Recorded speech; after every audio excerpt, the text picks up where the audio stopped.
भज मन गोविंदा। गाइए, गोविंद गोविंद गोपाल, भज मन गोविंदा। गोविंदा गोपाला, गोविंदा गोपाला, गोविंद गोविंद गोपाल, भज मन गोविंदा। गोविंद गोविंद गोपाल, भज मन गोविंदा। गोविंदा गोपाला, गोविंदा गोपाला, गोविंद गोविंद गोपाल, भज मन गोविंदा। गोविंद गोविंद गोपाल, भज मन गोविंदा। सभी पुण्यात्मा फिर ध्यान से सुने, इसलिए निवेदन करता हूँ, जितना आप आंखें बंद करके सुनोगे एक एक शब्द अंदर जाएंगे, और यही शब्द आपको मैं दानव से बचाएंगे, मन से बचाएंगे। हमारा मन मैं दानव है, आप और हम लोग नहीं जानते। और मैंने आपसे कहा पूरी ताकत लगा के समझिएगा, व्यक्ति को हर्ष क्यों होता है और दुख क्यों होता है, विषाद क्यों होता है। प्रिय वस्तु को पाने के बाद समस्या क्या। संसार में जितनी भी प्रिय वस्तुएं हैं उनमें से कोई भी नित्य नहीं है, बता दीजिए। संसार की कोई वस्तु आप मुझे बता दो, ये शरीर मिला,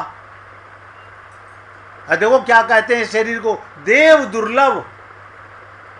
देवताओं को नहीं मिला, हमें मिला, और ये नित्य नहीं है, ये नित्य घट रहा है। सब खिसक जाने वाली चीजें हैं और सरकती हुई नजर नहीं आती हमको, इसी को संसार कहते हैं।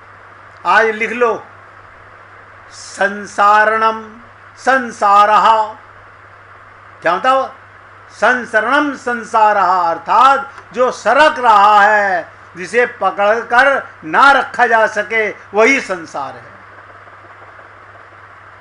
जो 24 घंटे सरक रहा है, जिसे पकड़ के ना रखा जा सके। आप कहते कैसी बात कर रहे हैं, हमारा इतने जन्म का साथ है, इतने दिन का, हमारी शादी को इतने अरे बाबा, शादी को तो हो गए, लेकिन थोड़ा बुद्धि तो लगाओ। जब शादी हुई थी तुम कैसे थे, अब तुम कैसे हो? पत्नी कैसी थी, अब तुम कैसे हो? सरकता नजर नहीं आ रहा जीवन। जो नहीं सरक रहा उसे ना तुम जानते ना वो जानती। आत्मा नित्य थी, परमात्मा नित्य था। उनका संयोग जो नित्य योग है उसे भूले हुए हैं, संयोग वियोग में पागल हो रहे हैं, संयोग और वियोग में पागल हो रहे हैं, और नित्य योग को भूले हुए हैं। और मजे की बात, मंदिर में जाके भगवान से प्रार्थना कर रहे हैं। भगवान हंसते होंगे, वो तो शुक्र, मैंने कहा था ना, अगर मंदिर में मूर्तियां बोलने लगें, अगर मंदिर में भगवान की मूर्तियां बोलने लगें, तो आप और हम लोग मंदिर जाना बंद कर देंगे। क्यों? अरे भगवान ने, अगर कोई व्यक्ति कुछ मांगने गया और भगवान जाते कहते आओ मांग तो आओ, क्या मांगने आए हो, सबको सुना दें, आप जाओगे दूसरी बार। लेकिन भगवान ये देखते रहते हैं, यहाँ मेरे से नित्य योग करने वाला कौन आया। इस पूरे हॉल के अंदर जितने हैं सबको मुझे देख रहा है, वो मेरा सखा है, वो मेरा प्रीतम है, वो नित्य योग को जान रहा है। और मैंने आपसे कहा संसरणम संसारः, अर्थात जो सरक रहा है, प्रति क्षण सरक रहा है। अब आप देखिए, रात को आप हम सो जाते हैं, हमको लगता है हम सुबह उठे जैसे सोए थे वैसे उठ गए। ना ना बाबा, तुम कितने घंटे सोए? 8 घंटे, 8 घंटे तुम्हारी उम्र जा चुकी, मर चुके तुम उतना। जो कल सोए थे वो कभी नहीं जागेगा। जैसे जिस गंगा में, एग्जाम्पल बता रहा हूँ, आप फूल छोड़िए, डोने को पकड़िए मत, छोड़िए, छोड़ते ही सरक जाएगा वो पानी में सरकता। आपने दान दिया था, 1 सेकंड रुक नहीं सकती थी गंगा लेने के लिए? बुद्धि लगाओ, 1 सेकंड गंगा को रुकना चाहिए था। मैं दे रहा हूं, तेरे ऊपर चढ़ा रहा हूं, वो करिए भैया, ये चीज सरकने वाली है संसार में, और जो नहीं सरकने वाली उसका हमें ज्ञान नहीं है। जो कभी नहीं सरका, कभी नहीं मिटा, जिसे कहा गया हे अजन्मा अमर आत्मा क्यों परेशान हो रहे हो, ज्ञान से मन को संभालो, लक्ष्य को क्यों खो रहे हो। और हमने वो लक्ष्य बनाया ही नहीं। अजन्मा है, अमर हैं, आत्मा है, लेकिन नहीं समझ पा रहे। ध्यान दीजिएगा, जो सरक रहा है, जिसे पकड़े ना रखा जा सके, वही संसार। जब किसी वस्तु को पाकर हमें प्रसन्नता होती है, तो साथ ही साथ ये भी इच्छा होती है ये वस्तु सदा हमारे पास ही रहे। हमें धन की इच्छा हो, हम धन पालें, तो हमारी ये भी इच्छा होती है धन सदा हमारे पास रहे।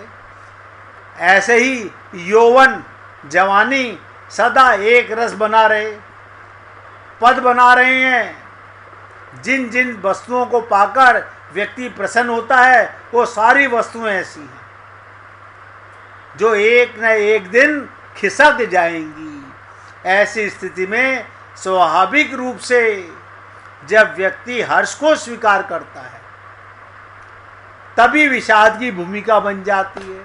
याद करना, अगर कोई व्यक्ति किसी चीज को पाके आज बहुत खुश हो रहा है, कल उसे रोता भी देखोगे इसी तरह जब वो चीज छिनेगी। संसार की प्रत्येक वस्तु, अब दिमाग अपने आप लगा लेना, मैंने आपको कहा संसार की एक भी चीज ऐसी नहीं। हाँ, आत्मज्ञान एक बार हो गया, आप प्रकाश स्वरूप हो, आत्मज्ञान हो गया, आपका चिंतन परमात्मा का हो गया, सदा के लिए हो गया, सदा के लिए हो गया। जो हर्ष देगी, प्रसन्नता देगी, वो दुख भी देगी। जिस वस्तु को पाकर हम प्रसन्न होते हैं, और आप और हम लोग भली प्रकार जानते हैं, जिस वस्तु को पाकर हम प्रसन्न होते हैं, उसका खो जाना अनिवार्य है। एक दिन वो हमसे छिनेगी जरूर, और खो जाने पर दुख होना। इसलिए हर्ष के बाद विषाद एक अनिवार्य क्रम है। और मैंने आपको बताया रामचरितमानस में एक पात्र भगवान राम, ना हर्ष ना विषाद। तो हर्ष और विषाद दोनों एक दूसरे से जुड़े हुए अभिन्न हैं, यानी दोनों सगे भाई हैं। किंतु भगवान राम के जीवन में ये जो हर्ष विषाद है, इसमें संकेत क्या धनुष यज्ञ में दिखाई दे रहा है, भगवान राम ने पाया, और दंडकारण्य में दिखाई दे रहा है कि उन्होंने खोया। ये जो भगवान राम का पाना और खोना हम समझ नहीं पाए। अरे इतना बड़ा जो हजारों राजा नहीं तोड़ पाए, उसे तोड़ के सीता को पाया। भगवान ने दिखा दिया लीला में, देखो पत्नी मिली थी, दंडकारण्य में चुरा ली गई, रावण ले गया चुरा करके। लेकिन हम लोग नहीं बुद्धि लगाते इन बातों को, और जो नहीं मिली वो कभी छीनी भी नहीं। भगवान तो लीला में बता रहे हैं, दंडकारण्य में दिखाई दे रहा है, उन्हीं को खोया। ये जो भगवान राम का पाना और खोना है, यदि हम मनुष्य के संदर्भ में देखें तो इसकी व्याख्या बदल जाएगी। परंतु ईश्वर के अवतार का जो मूल तत्व है, जो मैं आपके हृदय में बैठाना चाहता हूँ। भगवान अवतार लेकर क्यों आए? मूल कारण क्या था भगवान का? उसे दृष्टि से, उसे निगाह में रखकर विचार करें तो उसका अभिप्राय ये कि ना तो सीता जी उन्हें मिली और ना खोई। अब आप बताइए, वो लीला में दशरथ जी के पुत्र बने और वैसे दशरथ जी उनके पुत्र हैं। बुलाओ बुद्धि। वो नारायण हैं, लीला करने आए हैं, पुत्र बन के आए हैं। वो पुत्र थोड़ी है दशरथ के। ऐसे ही सीता का न संयोग है न वियोग है, क्योंकि उसका नित्य योग है। क्योंकि सीता जी और श्री राम, राज की बात समझो, दो व्यक्ति तो हैं ही नहीं, वो तो एक हैं। जैसे गिरा अरत जल बीच सम, कही बत भिन्न न भिन्न, बंदौ सीता राम पद जिनहि परम प्रिय खिन्न। जो प्राणी तथा उसके अर्थ के समान और जल तथा उसकी तरंग के समान, कहने में दो नजर आते हैं, जल और जल की तरंग, जल और उसमें पानी का बुलबुला। आंख से तो अलग दिख रहा है, दिख रहा है ना? हाँ दिख रहा है, लेकिन दो होते नहीं हैं, सदा एक होते हैं। आत्मा और परमात्मा सदा एक साथ रहते हैं। मैंने क्या कहा? हमारा परमात्मा के साथ नित्य योग है। और मैं बार बार जब बोलता हूं आपसे, भगवान को पाने के लिए कुछ नहीं करना, कुछ नहीं करना भगवान को पाने के लिए।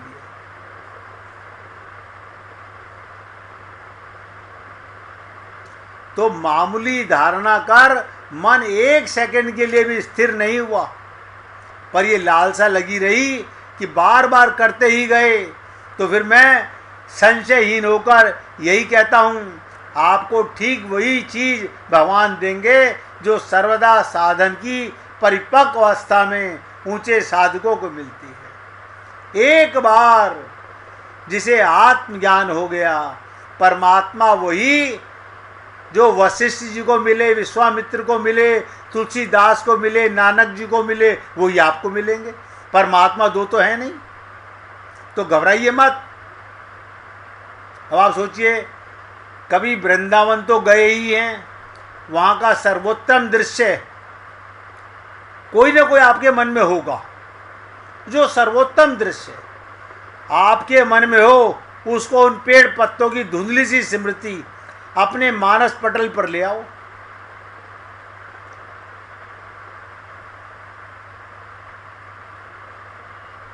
एक बार सदा के लिए वो ध्यान बना रहेगा। प्रतिदिन नियम से एक बार स्मरण कीजिए जो आपको प्रिय लगा, भगवान का स्वरूप, जो भगवान की लीला आपको बहुत सुंदर लगी, उसका रोज ध्यान कीजिए। फिर देखेंगे एक बार की स्मृति, उन वृक्षों की स्मृति आगे चलकर अनंत गुनी हो जाएगी। मरते समय भी ध्यान दो, जब शरीर छोड़ेंगे, यदि उन लता में भगवान को छुपे देखा है हमने, और आज भी बार बार स्मृति में आता है, तो जिस समय शरीर छोड़ेंगे उस समय भी वो कृष्ण नंद नंदन और राधा रानी आपको पेड़ के गुच्छों में छुपी हुई आखिरी सांस में भी नजर आएंगी। क्योंकि मन ने अपनी इच्छा से एक स्वरूप बना लिया भगवान का, आनंद जो दे रहा है, जिसका कभी वियोग नहीं हो सकता। और लोग जाते हैं, अब वृंदावन वो नहीं रहा जो पहले 50 साल पहले था। अरे तुम वही रहे क्या 50 साल पहले जो आए थे? सब कुछ चलायमान है, परमात्मा वही और आत्मा वही।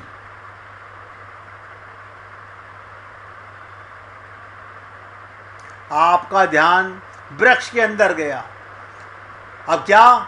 राधा रानी और श्री कृष्ण सच्चिदानंद में लता रूप आपके समीप आकर अपने हाथ से फूल तोड़ेंगे। तथा आप चाहें उसी क्षण अपनी इच्छा के अनुसार रूप धारण करके उनकी सेवा कर सकते हैं। भावना से कीजिए। ब्रज की लता का ध्यान करके लता बनने वाला ब्रह्म प्राप्त पुरुष के कम नहीं है। लेकिन कौन बने, ये भावुकता की बातें हैं, ऐसी बात नहीं। अवश्य सिद्धांत को, श्री कृष्ण की प्रेम की लीला को समझ पाओगे। देखो, स्वयं तो पहले तत्वता श्री कृष्ण बनकर ही तब ब्रज के लता बनेंगे, क्योंकि श्री कृष्ण ने ये कहा वासुदेव सर्वम। ये पुष्प कौन बने, ये लता कौन बनी, ये वृक्ष कौन बना। आप हम लोग फल लाके बाजार से खाते हैं, कभी सोचा हमने बुद्धि से ये फल बना कौन। आपको लगता है हम 500 रुपये किलो आम लेके आए तो 500 रुपये के आम बना लेते घर में, फिर बाजार जाने की जरूरत क्या थी। सब कुछ भगवान बना हुआ है। भगवान ने कहा वासुदेव सर्वम, लेकिन उसको सोचते नहीं हम लोग। हमारे ऊपर भगवान की कितनी कृपा, बिना उस दिव्य लता को देखे ही प्राकृतिक धारण में आयु लता का आप ध्यान करते हैं। और जैसे आप एक बार भगवान की कोई लीला का, मैंने आपसे निवेदन किया, जो सबसे प्रिय लगे वो ध्यान भगवान का बना लो। बस 24 घंटे हर बार वो लीला अपने आप आने लगेगी। और मैंने आपको कहा इसके बाद क्या कमाल होगा, जब हमारे अंतिम समय प्राण निकलेंगे वो लीला का ध्यान करना नहीं पड़ेगा, करना नहीं पड़ेगा, क्योंकि अभ्यास ने कौन थे, जो हम करते आ रहे हैं वो अभ्यास बना रहेगा। अब हमारा अभ्यास क्या है, हमारा अभ्यास क्या है, ममता मोह आसक्ति। हम संसार में, शरीर में, माया में, मकान में, दुकान में, परिवार में, तो मरते समय भी क्या याद आएगा, इन्हीं की याद आएगी। अब सोच लो, अंत मति सो गति। अंतिम समय, प्राण छूटते समय भगवान की लीलाओं का ध्यान कर रहे हो तो भगवान के लोक में जा रहे हो, परम पद जा रहे हो। और अधम संसार की याद आ रही है तो अधम जा रहे हो। पद्म पुराण में भगवान ने कहा ना हम बसामि बैकुंठे योगिनाम हृदय च न चे मद भक्ता यत्र गायत्री तत्र तिष्ठामि नारदः। भगवान कहते हैं हे नारद, मैं ना तो बैकुंठ में रहता हूँ, ना योगियों के हृदय में रहता हूँ, फिर कहाँ रहते हैं भगवान, प्रेमाकुल होकर। ध्यान से सुनो, प्रेम के भाव से तड़पता रोता मुझे जिस प्रेम से जो याद करता है, मेरे नाम का संकीर्तन करता है, मेरी लीलाओं का ध्यान करता है, भगवान कहते हैं मैं उनके अंतःकरण में सदा विद्यमान रहता हूँ, सदा विद्यमान रहता हूँ। और आप सब वो पुण्य आत्मा हो और अंदर ही बैठा हुआ परमात्मा। मैं कोई आपको परमात्मा कहीं से लाके नहीं दे सकता, आपके अंदर ही जो प्रीतम है बस उससे लौ लगाने की बात है भाई। अब कोई भक्त इतनी बातें सुनने के बाद भी भजन सुनाए तो हमें अच्छा लगेगा भाई। सुनाइए, आज बीना जी सुनाना चाहती हैं, सुनाओ देवी जी।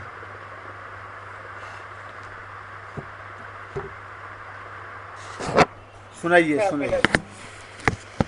गोपाल चले आओ, गोविंद चले आओ, गोपाल चले आओ, गोविंद चले आओ।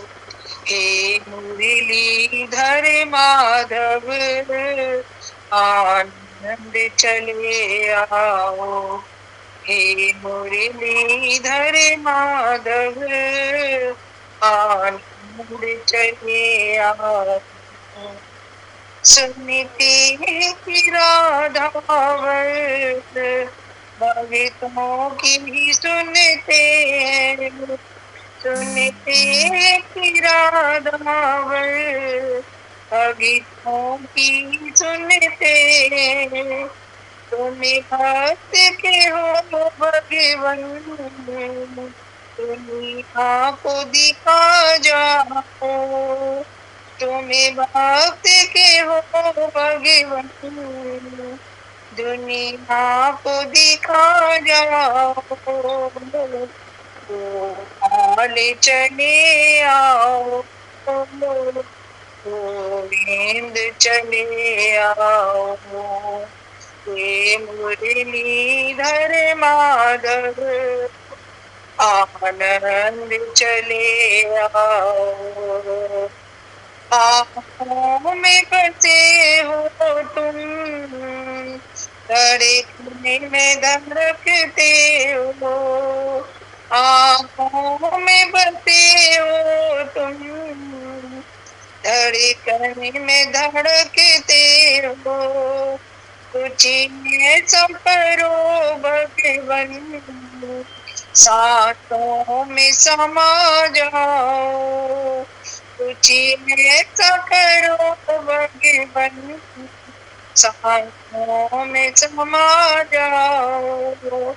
हे मुरलीधर माधव आनंद चले आओ, गोपाल चले आओ, गोविंद चले आओ। हे मुरलीधर माधव आनंद चले आओ। किसत जमाने से किसी दिल में लगाई, किसत जमाने से इस दिल ने लगाई है। या मुझको बुला लो तुम, या तुम खुद ही चले आओ, या मुझको बुला लो तुम, या खुद ही चले आओ। हे मुरलीधर माधव आनंद चले आओ, गोपाल चले आओ, गोविंद चले आओ। हे मुरलीधर माधव आनंद चले आओ। तेरी कीर्तन को मोहन ये नैनी तरसते हैं, दर्शन को मोहन ये नैनी तरसते हैं। एक पल भी चैन नहीं, दिन रहने बरसते हैं। एक पल भी चैन नहीं, दिन रहने बरसते हैं। है अर्ज है मेरी तुमसे, आगे और न तरसाओ। है अर्ज है मेरी तुमसे, आगे और न तरसाओ। हे मुरलीधर माधव आनंद चले आओ। हे मुरलीधर माधव आनंद चले आओ, गोपाल चले आओ, गोविंद चले आओ, गोपाल चले आओ, गोविंद चले आओ। हे मुरलीधर माधव आनंद चले आओ, हे मुरलीधर माधव आनंद बोलिए वृंदावन बिहारी लाल की जय। जय जय श्री राधे। जय जय श्री राधे। बोलिए लाल जी का मंगल हो, सभी भक्तों का मंगल हो। सबको राधे राधे भैया, सबको राधे राधे भाई, राधे राधे। राधे राधे जी, राधे राधे। राधे राधे भैया, राधे राधे।